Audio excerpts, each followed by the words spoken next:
إذا لم تتبقى قوات مسلحة ولم يتبقى إلا بود عسكري، أقسم بالله ركب راس والله يا ابو رهب، ده ما ركب راس، والله ما عنده اي تفسير، والله ما عنده اي تفسير. دقيقة نكمل، ده ما ركب راس، بس المعادلة بسيطة جدا. لما الدعم على الجيش السوداني كان بيحارب القوات المسلحة في ال 15 يوم الأولى، لما فقد الامل في انه يحتقل او يستشهد او يختار القائد العام لقوات الشعب المسلحه، مشروع الدعم السريع تحول من زول دار يقلب الحكومه مشروع عابر للحدود، عرب شتات دار يستولوا على بلدنا، الى شفشافه ونهابه، ونهبوا كل السودان وانتهكوا كل السودان، ودي اعراض ما قابله للمساومه. انا ممكن اقول لك كلام مالك عقار قال كله بتنتهي بتفاوض عدا الشعب السوداني، وهو صاحب الكلمة الفيصل فيها. أقسم بالله العظيم حتى القادة العسكريين سواء كان جيش أو مشتركة قاعدين يعرفوا تمام إنه الشعب ده لا يمكن يتقبل التفاوض معه، لا يمكن يتقبل في المشهد حاطة، وإنتوا يعني اعملوا اللي بريحكم. ما في النهاية كباشي ده جا كردفان وقال كل القوة الفاشر جوا، وسنرى في مقبل الساعات ماذا سنفعل. خلي الشباب دول يناقشوك براحتهم نزار يوسف. السلام عليكم ابو رهب، ان شاء الله كويسين يا اخي. البلد ان شاء الله طيب. انا بس داير اسال اخونا ده سؤال بسيط كده، اسئله بسيطه يعني ما فيها نوع من الشباب تنمر ولا كده. انا دايره، انا هقفل الميكروفون ودايره يوريني مثلا هو قال الناس قاعد تودي الناس للمهلكه، داير يديني كده بصور بس في دقيقتين ما تطول لنا، عشان انا اديتك من فرصتي من زمني عشان تتكلم تورينا شكل التسويه اللي انت بتتخيلها تحصل كيف. دي نمره واحد، دي سؤال بالراحه ليه. قبل ما السؤال ده تجاوب عليه، في حاجه بالبني ادم ده فرق من الحيوان، الكرامه، الديجنتي. ونحن زمان قالوا اما حياه تسر الصديق واما ممات يغيظ العدا. ايوه والله. انت رايك شنو في الكلمتين ديل؟ ورايك شنو؟ اول حاجه جاوب لي على السؤال الاول يعني باختصار، ما تحكي لي قصص، قول لي يا اخي انا والله داير الحل يكون 1 2 3 4 كلها في دقيقه. والثانيه رايك شنو في الكلمه القصيده الاول بيت بتاع القصيده اللي قلت لك اما حياه تسر الصديق واما ممات يغيظ العدا. فتفضل يا اخونا وبعدين نستمر، احنا ممكن نكمل معك، بس يا فيلسوف ما تخلوني بس الفرقه دي، ومعلش استاذنكم انت وخالد واخونا ساره واختنا ساره، وبس نسمع اخونا ده ابو جوان. تفضل. اول حاجه شكل التسويه دي نحن يمكن اتكلمنا فيها كتير، وقلنا البلد دي ما بتمشي لقدام، ومشاكلها ما بتتعالج الا بمشروع وطني وعمليه سياسيه نستوعب فيها كل المنظومات السياسيه والمنظومات العسكريه والقوى الفاعله الموجوده داخل الدوله السودانيه. لو قلنا لا والله يا اخي في منظومات معينه او في اجسام معينه نحن ما حنقدر نستوعبها في اي عمليه سياسيه، مثلا الدعم السريع ليه؟ لانه عنده جرائم فظيعه ارتكبها في حق الشعب السوداني، يبقى انت ذاتك ما حتكون جزء من العمليه السياسيه دي، لانه برضه انت عندك جرائم فظيعه ارتكبتها في حق الشعب السوداني. فاول حاجه مساله الجرائم دي نحن مفروض نطلع، ده الكلام اللي قاله ابو رهف قبل، انه الشعب السوداني ما حيرضى لو القوات المسلحه رضت وقالت تدخل في عمليه سياسيه او تدخل في عمليه سلميه، الشعب السوداني ما حيرضى وحيطلع يقاتل. طيب نحن ممكن بدل نضخ الخطابات بتاعت انه اين قاتل وبلبس لاخر جنجويدي وفتك ومتك، بدل نضخ الخطابات دي ما نضخ خطابات للشعب السوداني ونقول له لا، الحقوق دي مفروض ترجع عبر البوابات الرسمية والآليات بتاعت الدولة. خلونا كده نحن نقعد في الواطة نتفق على انه نأسس دولتنا، بعدين نجي كلنا كشعب سوداني نطالب عن حقوقنا. لا ما نعمل مصالحة.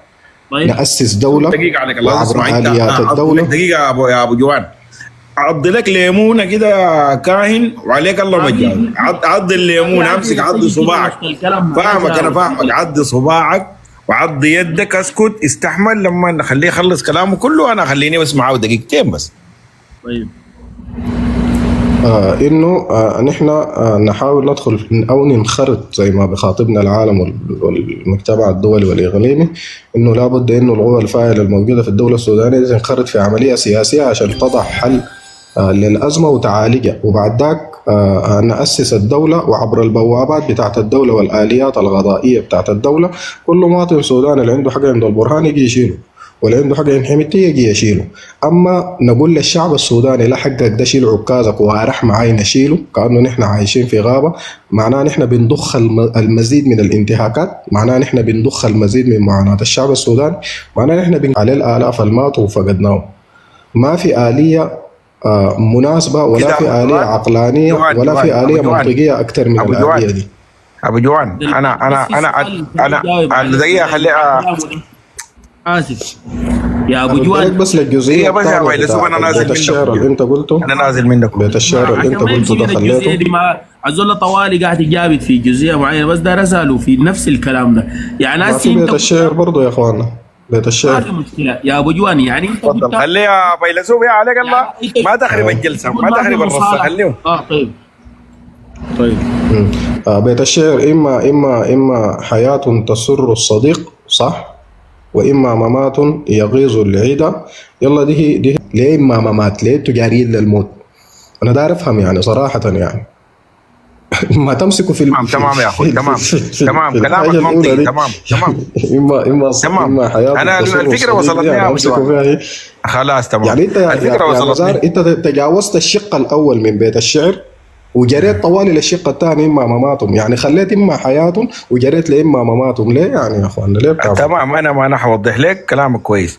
طيب انت الشكل التسوية انت اللي قلتها دي دي لما تكون في حروب عادية ولدنا ابو جوان، الحرب دي اصلا ما في حاجة اسمها الحرب، دي هي لغة سياسية.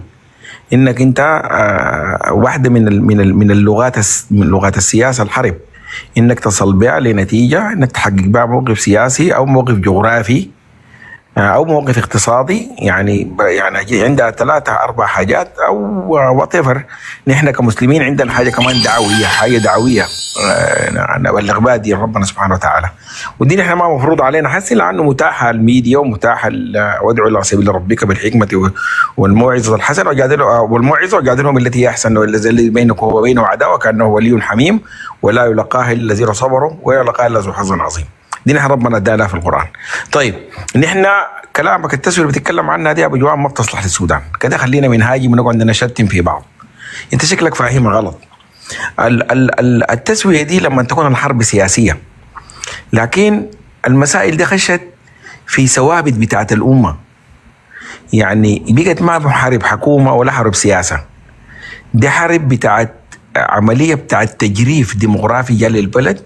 نحن شاهدنا عساكر، ما بقول لك الجيش ما عنده انتهاك مثلا، ما هو الحرب دي لازم يحصل فيها انتهاك، مثلا في طيران ضرب في محل غلط لكن ما حاجه ممنهجه.